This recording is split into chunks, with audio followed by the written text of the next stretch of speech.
शेण यथेच्छसी तथा कुरु।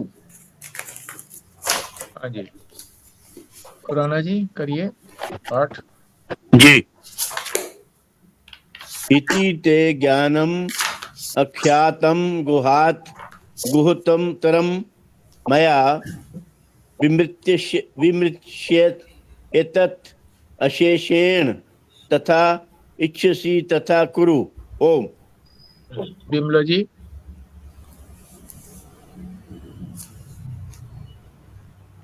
जी। इति ते ज्ञानम् आख्यातं गुह्यात् गुह्यतरं मया विमृश्य एतेत् एषेण यथा इच्छसि तथा कुरु। स्वस्तिका जी। हाँ जी। ओम। इति ते ज्ञानम् आख्यातं गुह्याद् गुह्यतरं मया विमृश्य एतच्छेषेण यथेच्छसि तथा कुरु। ओम। अर्थ है इति ते, इति माने ये, ते माने तुझे, ये मैंने तुझे, भगवान कह रहे हैं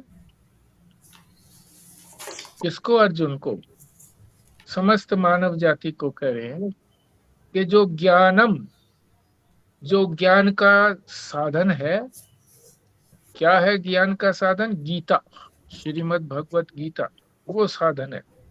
उसको मैंने आख्यातम, मैंने कहां से आया? ये माया से, माया से। भगवान कह रहे मैंने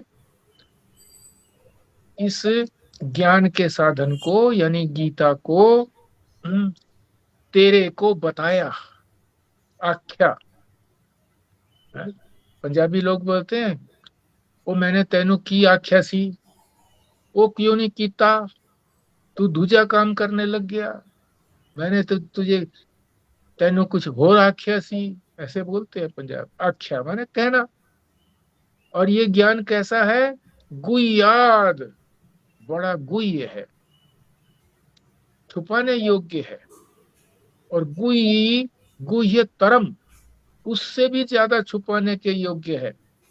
जो भी चीजें छुपाने के योग्य हैं, ये सबसे ज्यादा छुपाने के योग्य है, क्योंकि ये सबसे ज्यादा कीमती ज्ञान है। ये मैंने तुझे बताया। अब तुझे क्या करना है? विमृश्य, इसका विमर्श करो, विचार करो।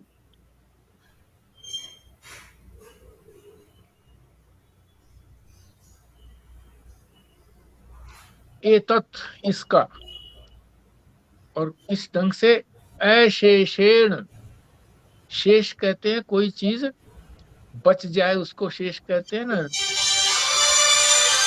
भाग करते हैं ना, गुणा भाग जमा और घटा करते हैं तो गणित के अंदर, उसमें जब भाग करते हैं तो भाग करते करते कुछ चीज बचती है बाद में।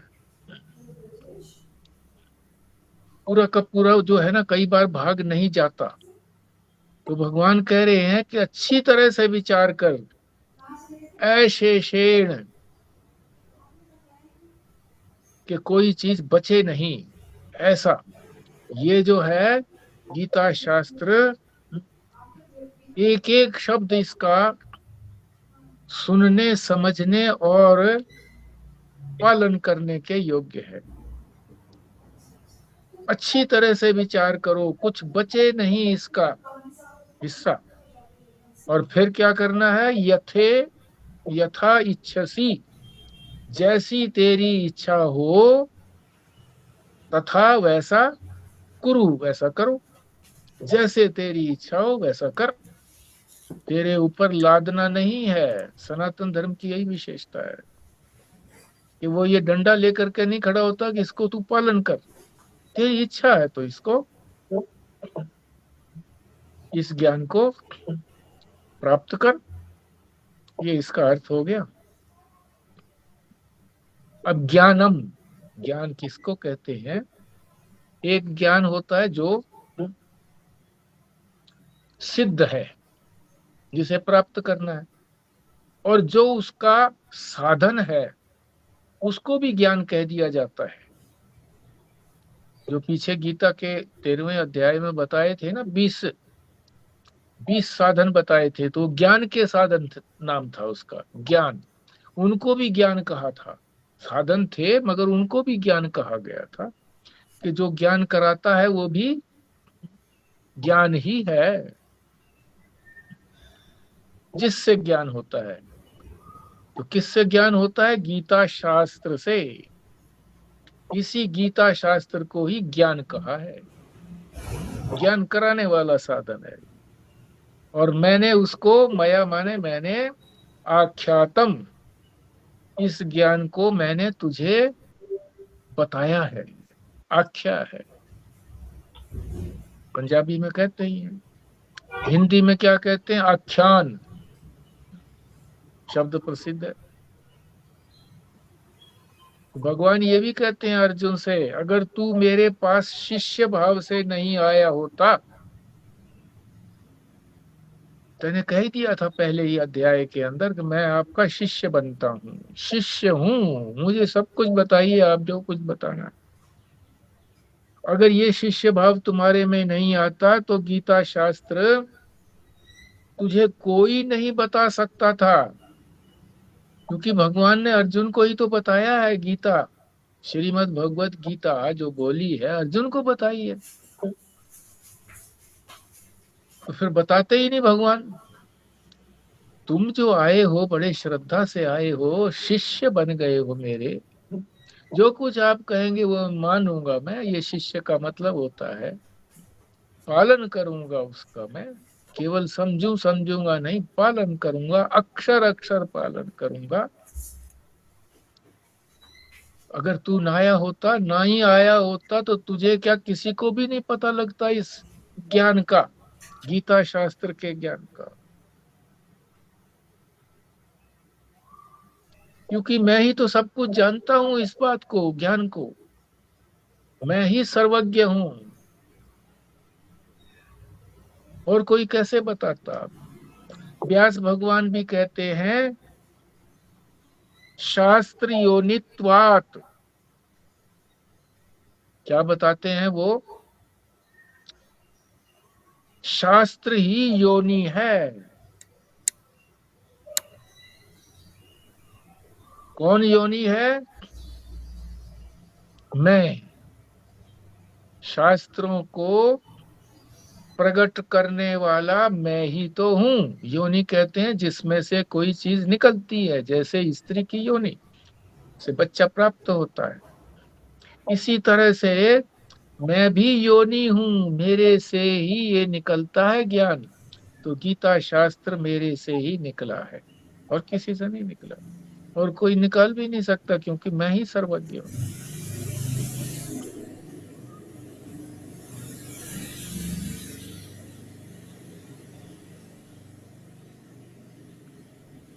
शास्त्र उन्हीं से निकलते हैं, जितने भी शास्त्र हैं उन्हीं से निकलते हैं, इनसे, परमात्मा से, परमेश्वर से। वही जो है ना वो योनि है। शास्त्र से अतिरिक्त भी वे तो सर्वज्ञ है, ये नहीं है कि इतना ही शास्त्र उनको आता है, वो सर्वज्ञ है, बहुत सी और चीजों को भी जानते हैं। और फिर जो शास्त्र वो प्रकट करते हैं भगवान, वो कभी किसी दूसरे के द्वारा काटा नहीं जा सकता, गलत सिद्ध नहीं किया जा सकता। इसी को कहते हैं बाद, उसका बाद नहीं किया जा सकता, यानी उसको मिथ्या नहीं कहा जा सकता। मिथ्या नहीं कहा जा सकता कि ये मिथ्या है, गलत है, ऐसा नहीं कहा जा। इसी को शब्द बोलते हैं बाद मिथ्या। बाद माने मिथ्यात्व निश्चय। ऐसा मिथ्या कोई उसको कर नहीं सकता कि ये गलत है। तो ये शास्त्र की, गीता शास्त्र की महिमा बता दी, और ये भी बता दिया कि मैं तुझे ही बता रहा हूं, नहीं तो गीता का ज्ञान किसी को भी नहीं होता। मैं ही सर्वज्ञ हूं, मेरे से अतिरिक्त कोई बता भी नहीं सकता। अब आगे ये बता रहे हैं कि ये ज्ञान कैसा है ये शास्त्र, कैसा है गीता, कैसी है गीता का जो ज्ञान है। गीता शास्त्र को उन्होंने ज्ञान कहा, ज्ञान का साधन है, ज्ञान की प्राप्ति कराता है, स्वरूप की प्राप्ति कराता है, परमात्मा की प्राप्ति कराता है। तो कैसा है ये कह रहे हैं ये गुह्यतम है। गुह्याद गुह्यतरम, गुह्य माने छुपाने के योग्य, गुह्य से भी गुह्य है, गुह्यतर है। जो चीज छुपाने लायक है उससे भी अधिक ये छुपाने लायक है।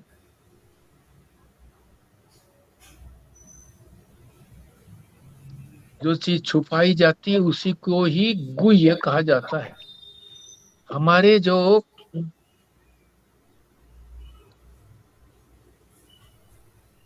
गुदा और मूत्र आदि जो अंग हैं, इनको भी गुह्य अंग बोलते हैं, गुह्य अंग, छुपाने वाले अंग, इसीलिए इनको छुपाया जाता है। और चाहे सारे अंग को प्रकट कर दिया जाए, पर इन अंगों को तो छुपाया जाता है। साधु भी, सन्यासी भी छुपाते हैं। ये सनातन धर्म की परंपरा है, जो गुह्य चीज है उसको छुपाओ। जब ये शरीर में जो चीज स्थित है इसको ही छुपाते हैं, साधु भी छुपाते हैं। जो कुछ चीज उनके लिए छुपने लायक नहीं है उसको भी छुपाते हैं।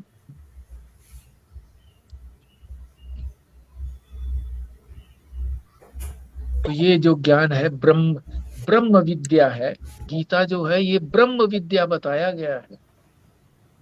ये हर एक अध्याय के अंत में जब इसकी महिमा का गुणगान करते हैं तो ये बताते हैं कि ये वेद का ज्ञान है, उपनिषद का ज्ञान है, ये उपनिषद है और ये ब्रह्म विद्या है, ये भी बोलते हैं। देख लेना अंत में जो है ना, जब भी बोलते हैं अध्याय के अंत में तो इन शब्दों को बोला जाता है। और भी बताते हैं कि चीजें तो और भी छुपाने लायक है। तो 3 चीजें बताई हैं छुपाने लायक है। कौन सी हैं? मंत्र, मंत्र को छुपा देना चाहिए। जो भी मंत्र बताए गुरु उसको किसी को ना बताए। दूसरा तंत्र,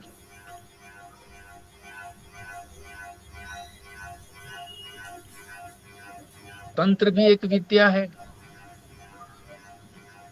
मंत्र विद्या है, एक तंत्र विद्या है। ये तंत्र विद्या जो है योगियों के पास मिलती है। इस विद्या से जो कुछ भी वो चाहे वो प्रकट कर देते हैं, तंत्र विद्या।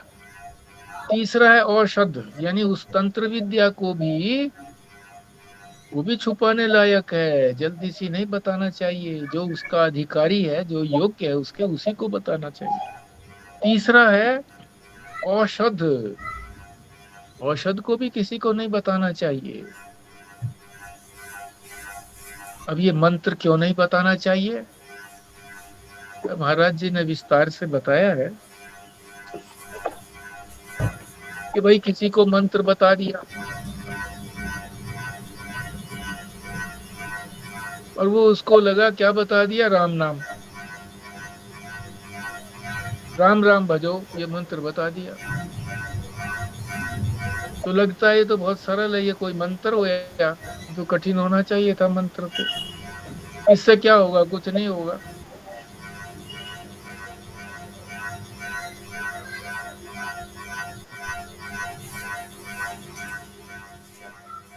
और इसी तरह से औषध, औषध की भी जानकारी दे दे वैद्य कि मैंने ये तुमको औषध दी है। कहता ये तो मामूली सी बात है, त्रिफला है, जैसे 3 फल है उसके अंदर, हरड़, बहेड़ा, आंवला है। अगर उसको ये बता दें कि मैंने तेरे को त्रिफला दिया है तो कहे ये तो मैंने बहुत बार सुना है, हरड़ भी हम कई बार खा लेते हैं मुंह में, आंवला भी खा लेते हैं, तो इससे क्या लाभ होगा? इसी तरह से जैसे किसी को सिर दर्द हुआ, उसको एनासीन वगैरह, एनासीन और दूसरी चीज दे दी, दर्द ठीक हो गया उसका।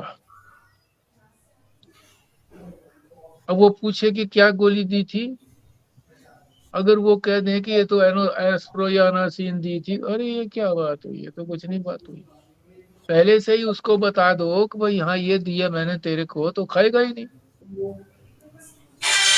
इसी तरह से छोटे भाई साहब, वो भी डॉक्टर हैं, आर प्रसाद, वो जब बड़े भाई साहब को दवाई देते थे तो बताते नहीं थे क्या दवाई दी।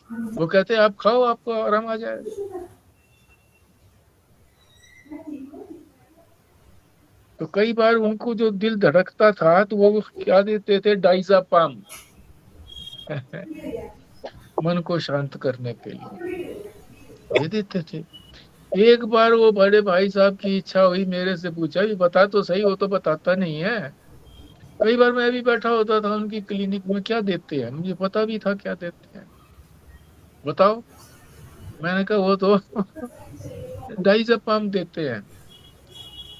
अरे मैं तो वो हूँ, मैं तो ज्ञान का पथिक हूँ, मेरे को टेंशन हो सकती है क्या? नहीं हो सकती। उन्होंने जाकर के उनको कह दिया कि आप तो यही देते हो दवा, गोली सी, ये क्या गोली हो गई? बोला अच्छा अब की बार और दे देता हूँ। 20 के दूसरी पुड़िया बना के दे दी अंदर से, वही पुड़िया वही गोली पीस करके दे दी, लो क्या है ये, आप खाओ तो सही, ये वो नहीं है, दूसरी चीज है, लो जी खाते आराम आता। तो ये बात है। तो इसलिए जो है वो बताई भी नहीं जाती, औषध भी नहीं बताते। इसी तरह से तंत्र की बात है, तंत्र विद्या जब तक योग्य नहीं हो उसको नहीं बताया जाता। अब डॉक्टर को तो जैसे विद्या सीखनी है तो योग्य है, उसको तो बताना ही चाहिए। 5 साल का कोर्स होता है, आयुर्वेद का हो, एलोपैथिक का हो। तो महाराज जी इसी तरह से कहते हैं कि किसी को राम राम का मंत्र बताया, जपा ही नहीं उसने, ये क्या मंत्र हुआ। आकर के कहने लगा ये तो मेरे को कुछ आराम आया नहीं। बोला तुमने जपा कि नहीं? बोला नहीं जपा, क्या जपना था इसका, कभी जप लेता था कभी नहीं।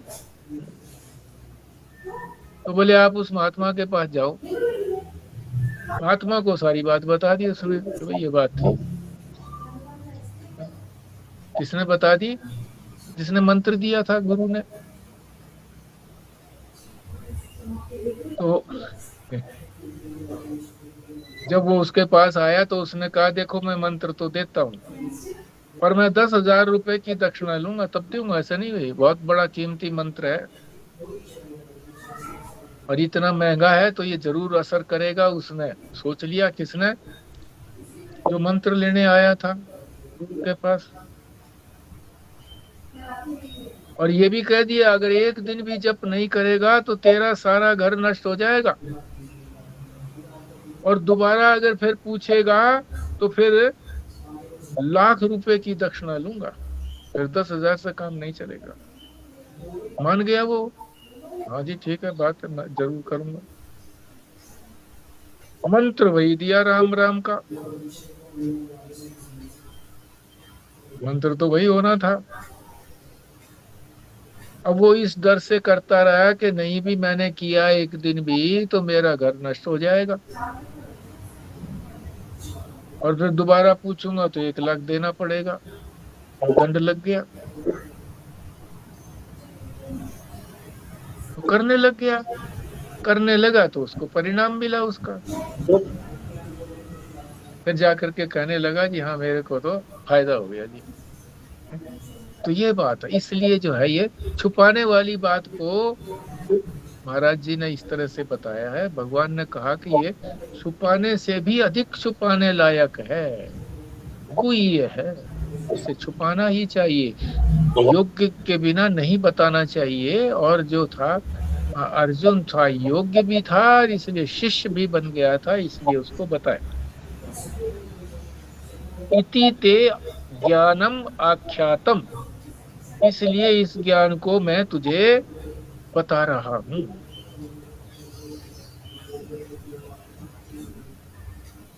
और मैंने तुझे ये भी बताया इसके साथ साथ कि इस गीता के जो भी श्लोक हैं, इनका जो तू श्रवण करेगा अच्छी तरह से, इसका तात्पर्य समझ लेगा, गीता क्या कहना चाहती है, मनन करेगा पक्का करने के लिए युक्तियों से, तर्क से, और फिर उसी से जो तुमको अंत में निर्णय हो उसी में बैठेगा, उसको निधिध्यासन, श्रवण मनन निधिध्यासन करेगा, तो तेरे को मेरी प्राप्ति हो जाएगी। इस साधन से, कौन से साधन से? गीता शास्त्र से, श्रीमद् भगवत गीता से। ये हो गया साधन। और क्या प्राप्त होगा?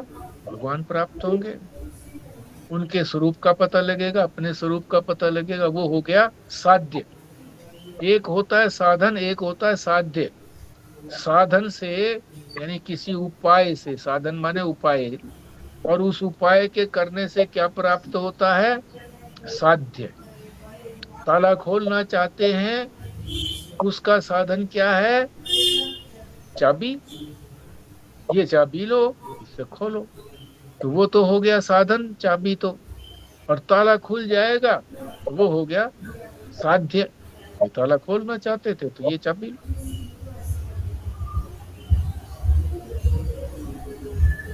फिर आगे ये बताते हैं कि ये मिलेगा कहाँ,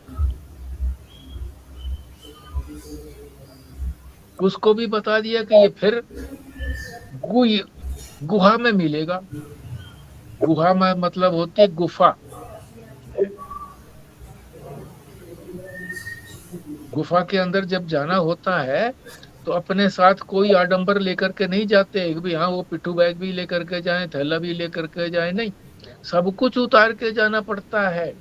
और कई बार तो कपड़े भी उतार के जाने पड़ते हैं गुफा में घुसने के लिए, क्योंकि कपड़े भी कहीं अटक सकते हैं, तो सब कुछ उतार करके वहां जाना पड़ता है।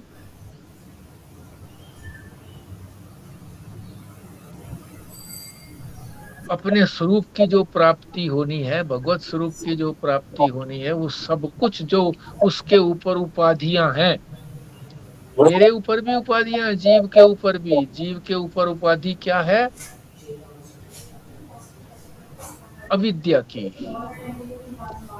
अज्ञान की। और परमात्मा के ऊपर भी उपाधि क्या है? माया की। इन दोनों को हटा करके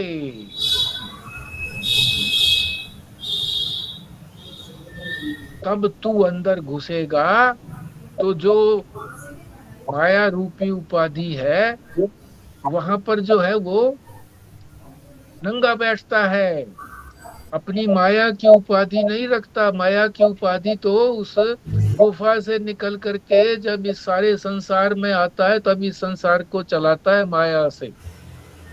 वहां उसने अपनी माया की उपाधि उतारी हुई होती है, नंगम नंग होता है। और तुझे भी अपनी अविद्या की उपाधि उतार के नंगम नंग जाना पड़ेगा। और जब तब तुम्हारी एकता होगी, दोनों एक हो जाओगे, तुझे पता लग जाएगा कि नंगा होने के बाद तू भी वही है जो वो परमात्मा है, कोई अंतर नहीं है। देखो मैंने इनमें स्थूल शब्दों का प्रयोग किया है, मगर ये प्रयोग किस लिए किया है? ताकि वो चीज समझ में आ जाए कि उपाधियां जो हैं वो बाधक हैं समझने में, स्वरूप को समझने में। उपाधियां तो अनंत हैं। कभी हम ऑफिस में जाते हैं तो कोई कपड़े पहन लेते हैं, कोई टोपी ओढ़ लेते हैं, घर में आते हैं तो कुछ और पहन लेते हैं, कुछ और ओढ़ लेते हैं। वकील की भी, मजिस्ट्रेट की भी, पुलिस वाले की भी, जो विद्यार्थी जाते हैं उनकी भी ड्रेस निश्चित है। तो ये उपाधि है। उपाधियां छुपा के रखती हैं, उनके स्वरूप को नहीं पता लगता कि वो कैसा है। वो माताएं जो है ना, कई बार मुंह पे, हमारे एक मित्र थे, उनकी पत्नी की एग्जामिनेशन में ड्यूटी लगी, ले आए वो, बहुत सुंदर लगी। अरे इतनी सुंदर, पीएचडी थी। एक दिन उनके घर जाने का मौका मिला, सुबह सुबह फोन किया, मैं कहा हूं आ जाओ। अब उनकी पत्नी ने दरवाजा खोला, अंदर चली गई। मैंने कहा कि भाई ये कौन थी? बोला पत्नी थी। अब उसकी मुंह के ऊपर सारे चेचक के दाग थे, बचपन में हो गई थी चेचक। तो वहां जो एग्जामिनेशन ड्यूटी में आई थी, वो सब पाउडर क्रीम वगैरह लगा के आई थी। ये भी उपाधि है सारी।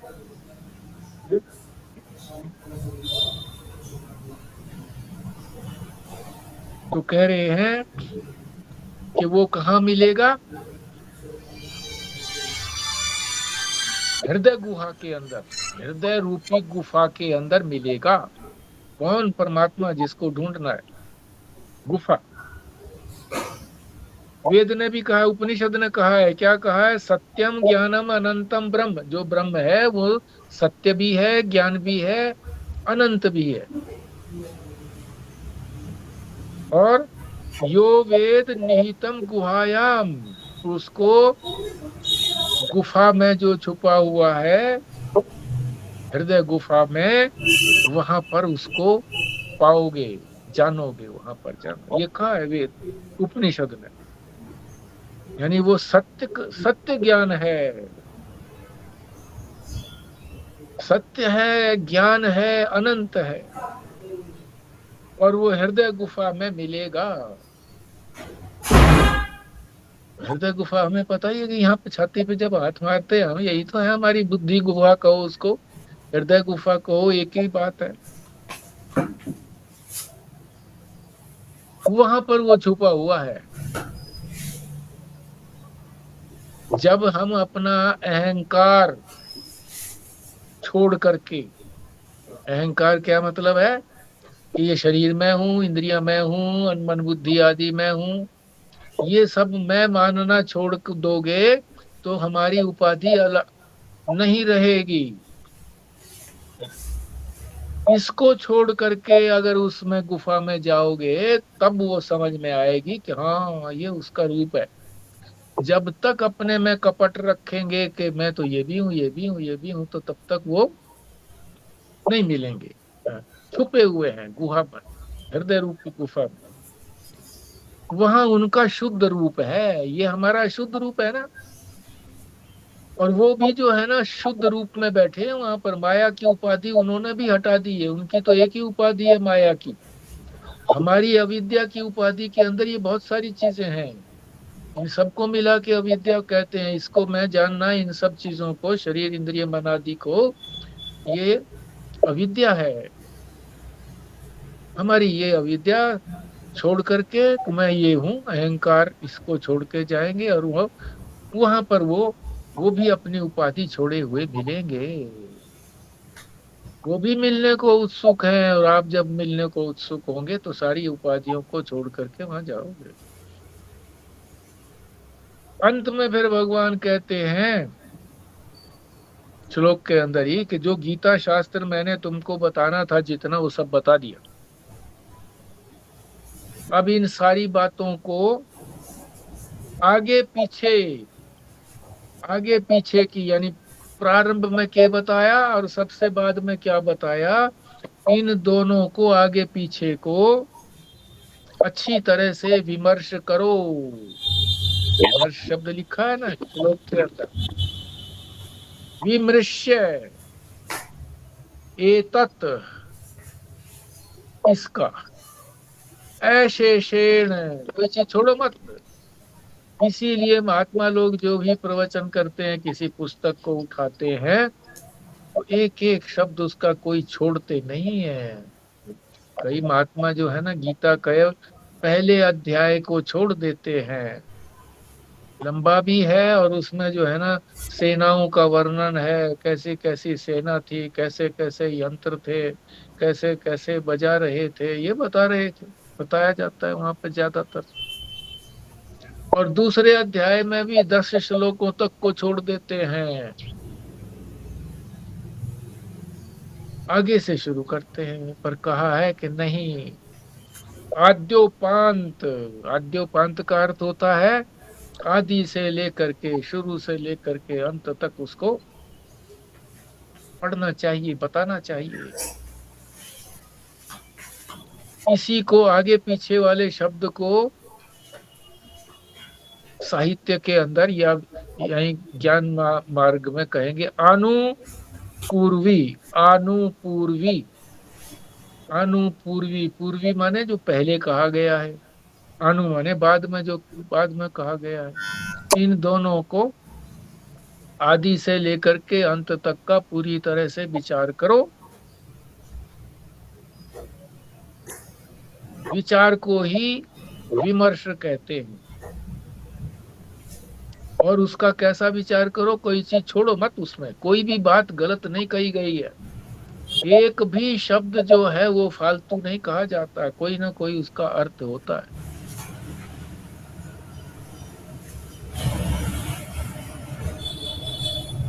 और जो कुछ भी ऐसा लगे उसके अंदर कि ये हमारे व्यवहार के अंदर जो कुछ आ रहा है वो तो इस शब्द का अर्थ नहीं है, उसको छोड़ दो।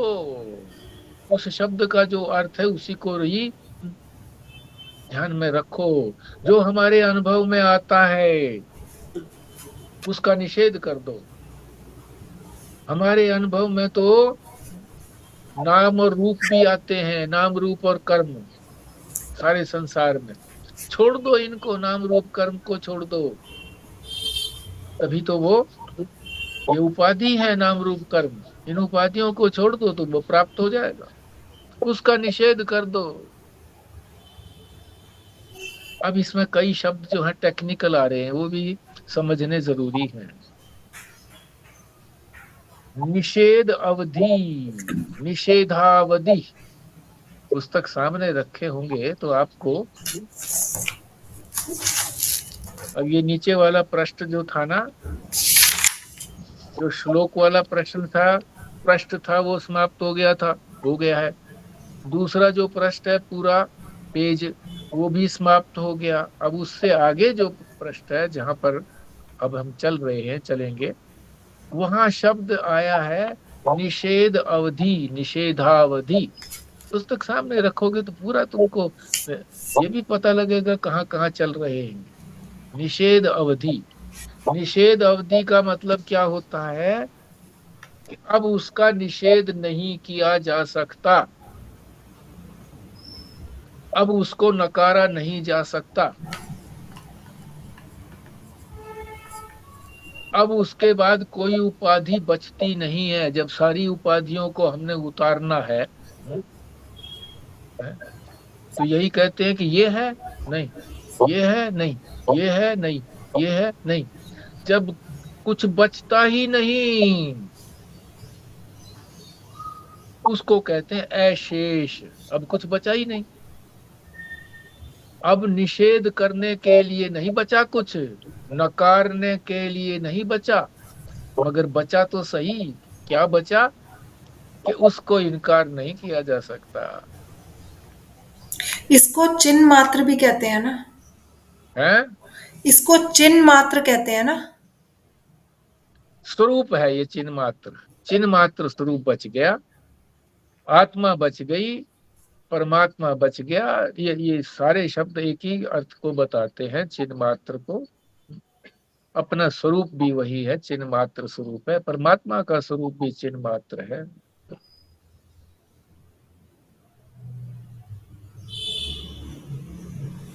देखो सारा इसको पूरा नहीं करेंगे क्योंकि ये जो टेक्निकल शब्द है ना, ये बड़े अच्छे शब्द है, आपको अच्छी तरह समझना चाहिए, बड़ा आनंद आता है इसको ठीक से। निषेध अवधि, अब इसका निषेध नहीं किया जा सकता।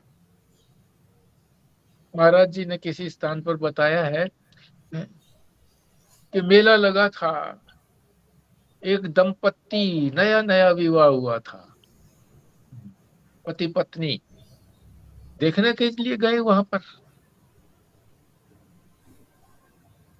सारा मेला देखते हैं, मेला देख दाख लिया है, पूरा देखने से पहले ही या पूरा देखने के बाद ही बिछुड़ गए आपस में दोनों, क्योंकि घूंघट निकाले रहती थी ज्यादातर, वो देख नहीं पाती थी ठीक से। हाथ छूट गया या हाथ पकड़ने का रिवाज नहीं था उस वक्त घूंघट काटने वालों का, आजकल तो हाथ पकड़ के ही चलते हैं सरेआम। बिछुड़ गया वो। अब उसने बुद्धिमानी क्या करी है, वो क्या कहे, नाम तो ले नहीं सकती, हालांकि घोषणा के लिए वहां पर यंत्र भी लगा रखा था कि भाई कोई बिछुड़ जाए, कोई खोया हुआ हो, पाया हुआ हो तो उसको बताओ भाई, यहाँ पे बताओ तो हम उसकी घोषणा करेंगे। वो अपने पति का नाम भी नहीं बता सकती, क्योंकि बोलने की मनाही होती है पति के नाम की।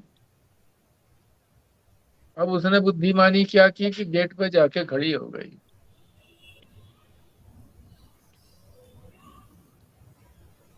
तो किसी ने पूछा कि भाई क्यों क्यों खड़ी हो यहाँ पे, तुम सारे जा रहे हैं, यहाँ मेला खत्म हो गया है। तो वो कहने लगी मेरे पति जो है ना, मैं उनसे बिछुड़ गई हूँ। तो क्या नाम है, तो बोले नहीं, बताते नहीं है नाम तो पति का। तो कोई भी आता चला जाए जब, तो बोली ठीक है तुम पहचान लेना अपने को, पति को, यहाँ पे खड़े हो जाओ। तो खड़ी हो गई।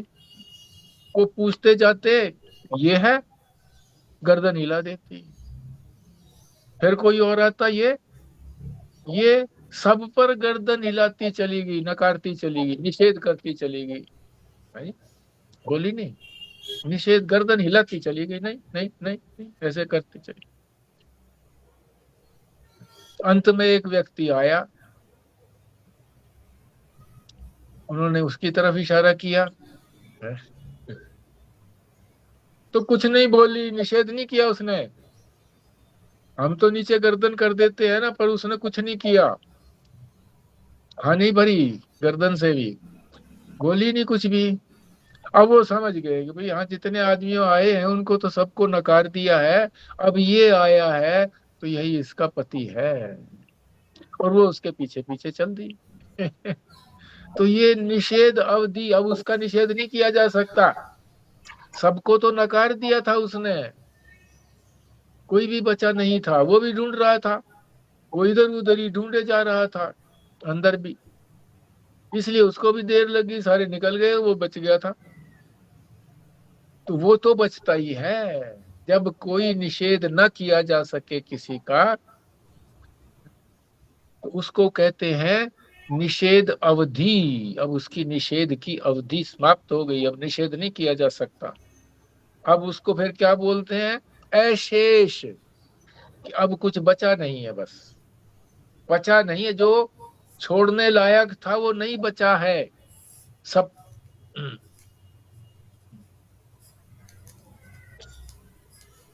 कुछ न बचे, बस बचे कौन, जिसको प्राप्त करना है। तो सारी उपाधियां हटा करके जिसको प्राप्त करना है वो हम प्राप्त कर लेंगे। इसको कहा निषेध अवधि, इसी को कहा अशेष, कि कुछ भी ना बचे, बस वो बचे जिसको हम नकार नहीं सकते। मैं को कौन नकार सकता है, मैं को कोई भी नहीं नकारता, मैं हूं कि नहीं हूं।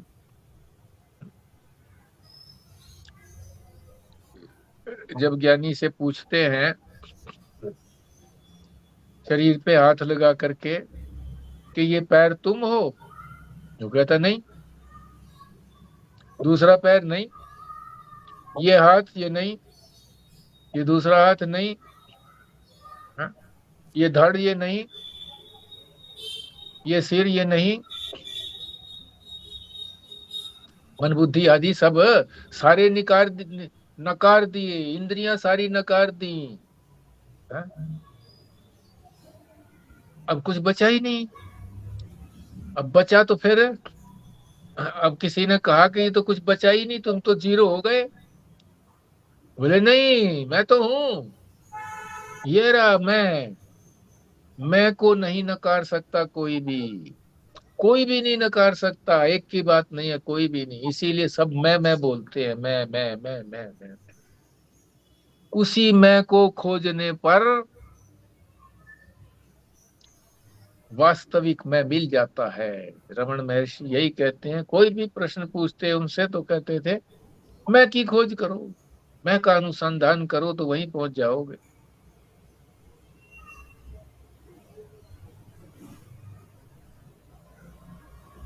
ठीक है जी।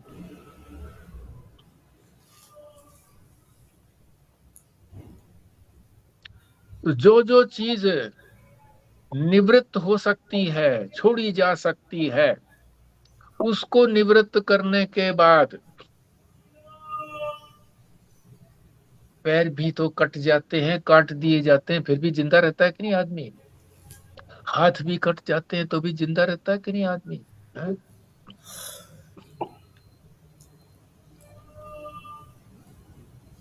और हमारे जो है गणेश जी महाराज का तो सिर भी काट दिया था, गर्दन। है? बचे रहे ना वो, तभी तो फिर दूसरा भी लगा दिया उनके अंदर, हाथी का लगा दिया। और आजकल ये डॉक्टर लोग भी ऐसा ही कर रहे हैं, हार्ट बदल दिया, किडनी बदल देते हैं, फेफड़े बदल देते हैं, लीवर जो है वो काट के दूसरा लगा देते हैं, बदल देते हैं। हाँ। तो ये सारी चीजें बदली जा सकती हैं, पर इन सारी चीजों को बदल करके उससे कोई पूछे कि भाई तुम हो, मैं तो हूं,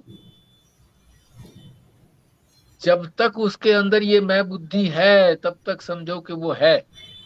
जहां ये मैं बुद्धि चली गई तो नहीं है, वो नहीं है। जब अंत समय होता है तो बेहोश जब हो जाता है तो उसमें मैं बुद्धि नहीं रहती। तो जो शास्त्र कहता है ना कि अंत मता सो गता, अंत में जो मति होती है किसी की, वही गति उसकी आगे होकर के होती है अगले जन्म में। तो मति, मति का मतलब जो अपने आप को जानता है कि नहीं जानता, मैं हूं कि नहीं, जब तक वो कहता मैं हूं, और अपने आप को क्या जानता है, अगर वो अपने आप को ठीक जानता है तो जैसी उसकी मति है, जैसी उसकी बुद्धि है, ऐसी आगे जाकर के वो मिलेगी। ठीक है जी।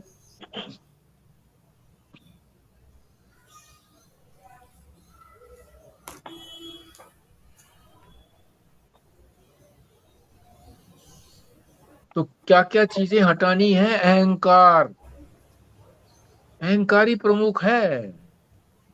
वैसे तो शरीर को भी मैं मानना छोड़ना है, इंद्रियों को भी मैं मानना छोड़ना है, आंख कान नाक जिह्वा स्पर्श इंद्रिय आदि, और हाथ पैर आदि वाणी आदि, इसको भी छोड़ना है। मगर मन और बुद्धि को भी छोड़ना है, पर अहंकार जो अगर छोड़ दिया वो सबसे ऊपर है, उसको छोड़ दिया तो ये सारे छूट गए, क्योंकि उसी ने तो इनको मैं माना हुआ है। वो जब हटा दिया हमने तो ये सारे हट गए अपने आप। तो जब अहंकार चला जाता है जीव का और माया चली जाती है परमात्मा की, तब क्या बचता है? परमात्मा ही बच जाता है।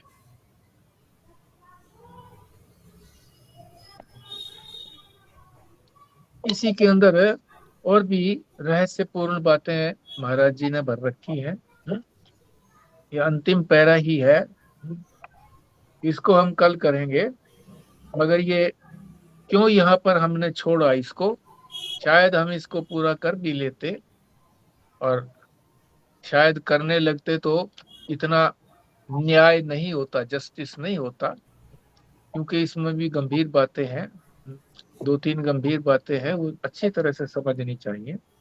तो अब जो 10 मिनट का समय बचा है, हम लोग किस लिए रखा है 10 मिनट का समय? कल जो बात हुई थी कि भाई इस गीता अब समाप्ति पर है, 1 सप्ताह में या 10 दिन में समझिए कि कुछ श्लोक जो है आगे, उनको बड़े विस्तार से महाराज जी ने समझाया है। तो 10 दिन भी लग सकते हैं, 12 दिन भी लग सकते हैं। इसके बाद क्या शुरू करना है? तो एक सुझाव आया था वैराग्य षटकम, कि वैराग्य षटकम को प्रारंभ करो। एक माता जो हमारे साथ जुड़ती थी, बताने में नाम कोई आपत्ति नहीं है, सीमा, सीमा शेखरी प्रोफेसर, उसने भी जिज्ञासा जाहिर करी है, प्रकट की है कि गीता से अतिरिक्त अगर कोई और ग्रंथ शुरू करना है तो मैं भी जुड़ जाऊंगी। और उसने इसको सुझाव दिया था कि ये वैराग्य षटकम, इसमें 6 स्टेंजा है, 6 पैरे हैं इसमें।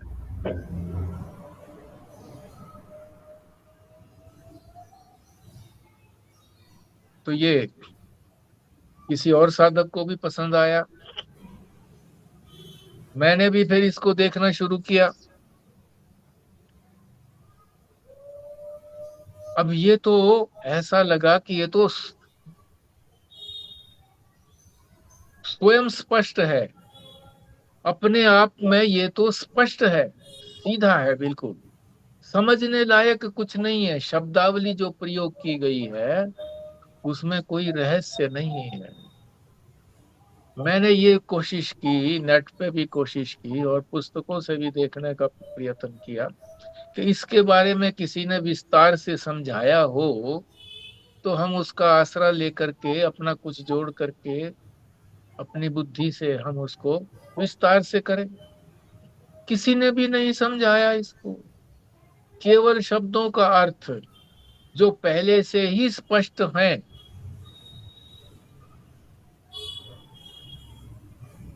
तो मुझे ये नहीं लगा कि भाई इसमें हम कोई 5-7 दिन लगा सकेंगे, या 6 श्लोक हैं तो हम 6 श्लोकों को 6 दिन लगा सकेंगे, नहीं लगा। क्योंकि हम 1 घंटा प्रवचन यहाँ पे होता है, 1 घंटा सुनते हैं, तो घंटे भर में उसमें से कहाँ से मटेरियल आएगा, नहीं आएगा मटेरियल।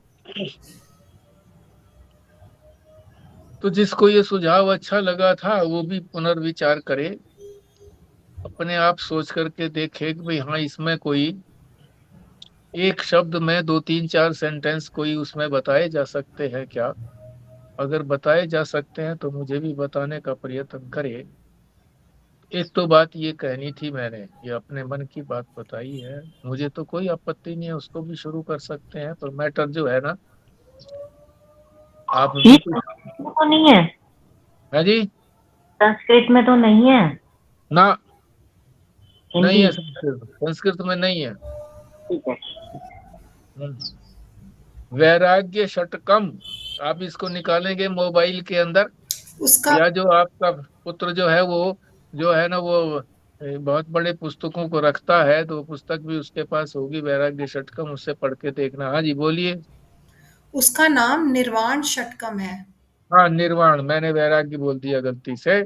निर्वाण षटकम यानी जिसका निर्वाण हो गया, जिसने सब कुछ छोड़ दिया, ज्ञानी हो गया।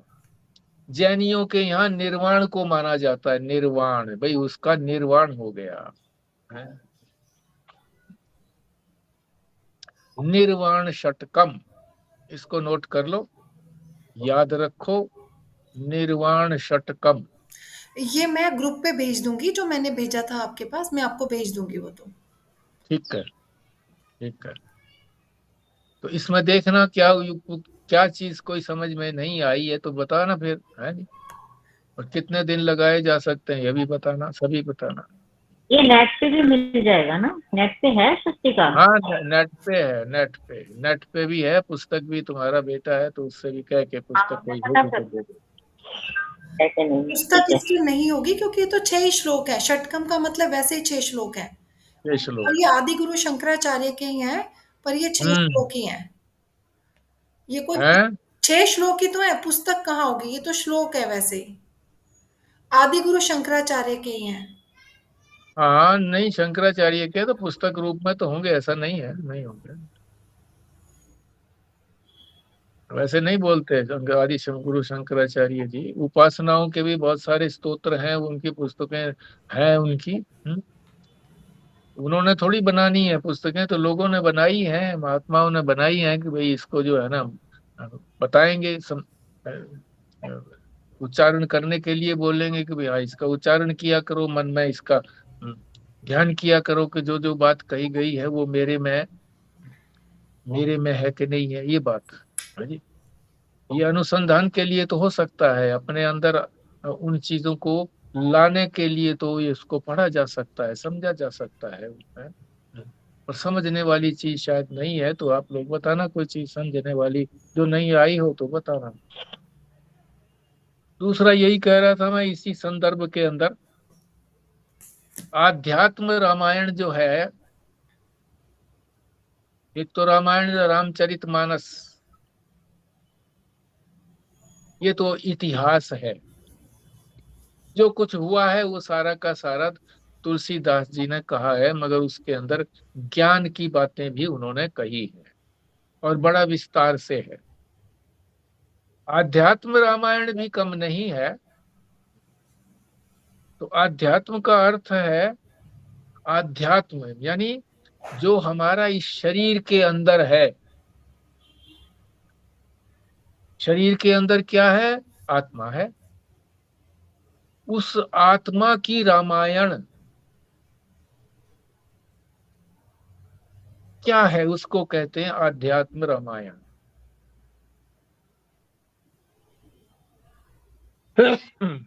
हमारे मन में, बुद्धि में क्या घटित होता है, हमारे अंदर क्या घटना घटती है, हमारे अंदर भी लीला चलती है। जो रामचरितमानस में तो लीला बाहर है, जिस लीला को सारे लोग देख चुके हैं, देखते हैं। ये लीला जो अध्यात्म रामायण है, ये हमारे अंदर चलती है, हमारे मन बुद्धि चित्त अहंकार, इनके अंदर ये रामायण चलती है, इसीलिए इसको अध्यात्म कहते हैं। 3 शब्द हैं, ये भी सुन लो। 3 शब्द कौन कौन से हैं? एक है अध्यात्म, जिसमें हमारे अंदर की बातों को खोजा जाता है। एक होता है अधिदैव, जो इसको कंट्रोल करता है, देवता।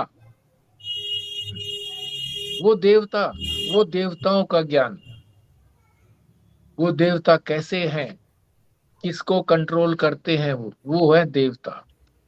उसको बोलते हैं आदिदैव, इसको बोलते हैं अध्यात्म, उसको बोलते हैं अधिदैव यानी परमात्मा। और एक तीसरा होता है अधिभूत, जो ये सारा संसार है, भौतिक पदार्थ,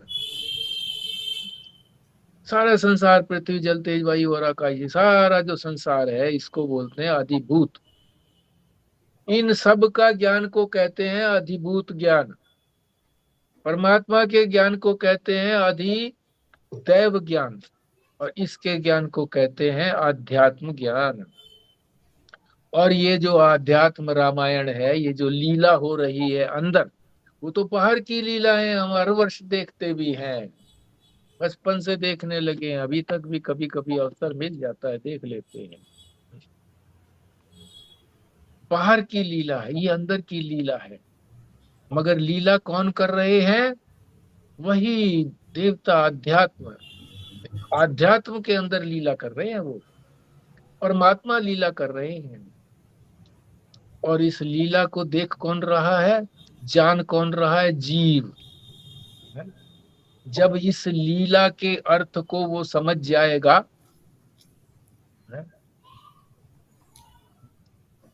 अपने जीव को समझ जाएगा और परमात्मा को समझ जाएगा, तो वो लीला फिर समाप्त हो जाएगी, फिर अंदर कोई लीला नहीं चलेगी। तो ये जो लीला बताई है, ये किसने बताई है? भगवान शंकर ने। किसको बताई है? पार्वती जी को, भगवती जी को, भगवती को बताई है। क्यों? भगवती बड़ी प्रिय है, ये चीजें प्रिय को ही बताई जाती हैं। भगवान ने, श्री कृष्ण ने अर्जुन को बताया, क्योंकि वो प्रिय हैं, उनके सबसे प्रिय हैं, इसलिए बताया, निकाय को बताते। इसी तरह से भगवान शंकर ने, शिव ने अपनी प्रिया है भगवती को ये विद्या बताई है। कौन सी? आध्यात्म विद्या, आध्यात्म रामायण। ये आध्यात्म रामायण उनके ही श्रीमुख से निकली है। और सुनने वाली कौन है? भगवती, उनकी पत्नी। तो महाराज जी ने इसके ऊपर छोटी पुस्तिका लिखी है जो मेरे पास है। इसमें केवल 141 पृष्ठ, 142 पृष्ठ में इन्होंने समाप्त करी है। क्यों समाप्त करी है? इन्होंने लिखा है कि आध्यात्म रामायण का सिंहावलोकन, सिंहालोकन कहते हैं पीछे मुड़ करके देखना। शेर जो है वो चलता चलता जब काफी दूर चला जाता है तो पीछे मुड़ करके देखता है कि पीछे कोई शिकार तो नहीं रह गया जो मुझे छूट गया हो। तो ये उसका हेडिंग लिखा हुआ है, अध्यात्म रामायण का सिंहावलोकन। सरसरी रूप से, मोटे रूप से देखा उन्होंने कि पीछे कुछ छूट तो नहीं गया। इसी को श्री राम चर्चा के बारे में भी कहा जाता है।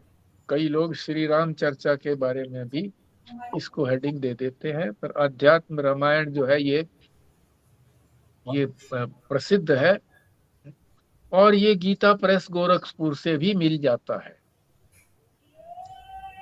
केवल मात्र 150 रुपए का ये मिलता है। नेट से मंगवाया जा सकता है। आप इसको अगर अप्रिशिएट करते हो, आप मंगवा सकते हैं नेट से। नेट से कई हैं जो भेजने वाले होते हैं, भेज देते हैं वो। तो अभी जितना हमारा समय बचा है उस समय को में वो आ भी जाएगा, 2-4 दिन में आ जाएगा। आप लोगों के पास वो जल्दी आ जाएगा, तो हमारे पास तो देर से आता है। देखना भी पड़ेगा कि हाँ शैली के पुस्तकालय में है कि नहीं है। तो आप कौन कल सी कह महीना रहे हो? आप जो महाराज जी का है या फिर जो आप कह रहे हो गीता प्रेस का है? गीता प्रेस वाला। अच्छा। ये भी हो सकता है कि क्योंकि एक बार ये महाराज जी के पास वहां गई थी माउंट आबू में, तो महाराज जी ने प्रसन्न होकर के, महाराज जी स्वयं थे उन दिनों में, तो उन्होंने प्रसन्न होकर के कह दिया था अपने उसको, कोठारी को, कि इनको जो भी है ये देव। तो 4-5 पुस्तकें उन्होंने दी थी। तो हो सकता है उसके अंदर ये भी हो, पर ये प्रिंट में नहीं है, प्रिंट में नहीं मिलेगी, प्रिंट में तो नहीं मिलेगी। ये इनकी अपनी है, ये छोटे रूप में है। और ये उन्होंने मेहता जी के आग्रह से महाराज जी ने ये प्रवचन किए थे दिल्ली में। और शायद ये प्रवचन जो है वो 10-12 दिनों के अंदर पूरे किए हैं। और इसके अंदर सेलेक्टेड जो श्लोक है आध्यात्म रामायण के, उन श्लोकों के आधार पर ही इन्होंने व्याख्या की है। तो मैंने आज इनके 2-3 प्रश्न पढ़े थे। पहले जब मैंने इनको देखा कि मैंने कहा भाई ये कैसे समझ में आएगी लोगों को, ये तो समझ में आने वाली बात नहीं है। और ये तो जो है ना वो गद्य में नहीं है, पद्य में गद्य में है, गद्य में है। श्लोक तो दे रखे हैं मगर उनको स्पष्ट कराया है इन्होंने गद्य में, पोएट्री में नहीं, प्रोज में किया है। तो ये पढ़ना होगा, ऐसे करना होगा तो कैसे समझ में आएगी। तो फिर मैंने 2-3 प्रश्न देखे तो मुझे लगा कि ये वर्थ रीडिंग, वर्थ समझने के लायक है। तो अब आप इसके बारे में आप बताना, जो भी उपस्थित हैं। अब निर्णय जो है ना वो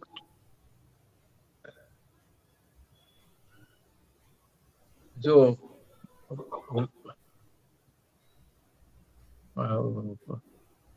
क्या था वो, वैराग्य नहीं था वो, पंचकम का क्या नाम था? निर्वाण। निर्वाण। इससे मैं कंफ्यूज हो जाता।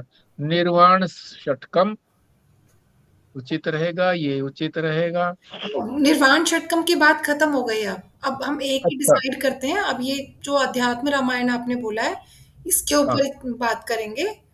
और अब बस ये देखना है कि गीता प्रेस की आप कह रहे हो ना लेने के लिए। हाँ, गीता प्रेस की मिल जाती है, मेरे पास 150 रुपए में। मेरे मैंने पास देखा था। मेरे पास हाँ, महाराज जी की भी पुस्तक पड़ी हुई है, इसमें अध्यात्म रामायण का विहंगमालोकन। बस तो ठीक है, फिर वो भी है, वो साथ साथ ये भी हो जाएगी। तो ये है, ये मैंने वो रिकमेंड इसलिए की है गीता प्रेस की, क्योंकि श्लोक संख्या महाराज जी ने दे रखी है कि इस श्लोक संख्या का फिर वो विस्तार करते हैं आगे, श्लोक संख्या दे करके और फिर आगे विस्तार करते हैं। तो इसलिए वो लाभदायक रहेगी। वो उस श्लोक संख्या को निकाल करके उसको स्वयं भी पढ़ करके देख लें कि वो क्या कहते हैं, गीता प्रेस क्या कहती है। गीता प्रेस में भी जो इनके टीका टिप्पणी करने वाले थे स्वामी अखंडानंद जी सरस्वती, वो भी बड़े प्रकांड पंडित रहे हैं महाराज जी की तरह से ही। वो इसी तरह से श्रोत्रिय ब्रह्मनिष्ठ रहे हैं। अब नहीं है, दोनों ही नहीं रहे अब तो। उनकी पुस्तक भी मेरे पास थी, पर उसकी जो कवरिंग जो लेटर थे, कवरिंग जो थी ना उसकी, वो कहीं इधर उधर हटा गई थी। तो वो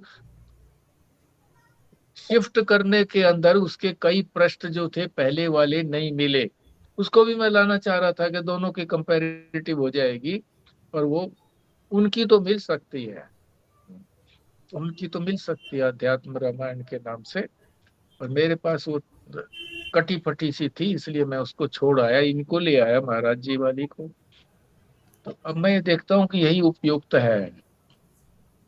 मैं तो होता तो उसकी कंपैरेटिव स्टडी कर भी लेता कि वो किस तरह से करते हैं। आप लोगों के पास समय नहीं है, तो उसको गीता प्रेस वाली को आप मंगवा सकते हो, तो रेफरेंस के लिए हो जाएगा आपके पास। और वैसे जो है महाराज जी की पुस्तकों में भी जो इनका वो निकालोगे ना आप, नेट से निकालोगे, तो वहां भी ये मिल जाती है अध्यात्म रामायण पुस्तक। क्योंकि उन्होंने अध्यात्म रामायण जितने भी उनके हैं कुछ ग्रंथ, उन्होंने नेट पे डाले हुए हैं, यूट्यूब पर डाले हुए हैं। तो ये भी वहां भी मिल सकती है, ये वाली। हाँ जी। और वो ये है कि वो आपके पास रहेगी गीता प्रेस की। तो आपको जैसा उपयुक्त लगे, आपको सारी ऑप्शन बता दी हैं, तो आप जैसा चाहें वैसा कर लें। ठीक है जी। अब ये मैंने बीच में इसीलिए छोड़ा था कि भाई इस विषय को भी थोड़ा हम सेटल कर लें, ताकि उसको मंगवाने वाले जो है मंगवा सके। और बाकी जो बचा है इसको हम कल देख लेंगे। अब तो पूर्णाहुति के लिए बिमला जी आप करिए पूर्णाहुति।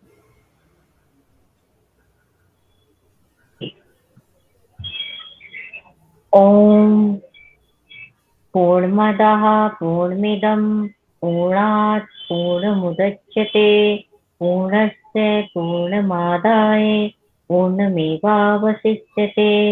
ओम शांतिः शांतिः शांतिः। नारायण। नारायण। नारायण। हाँ।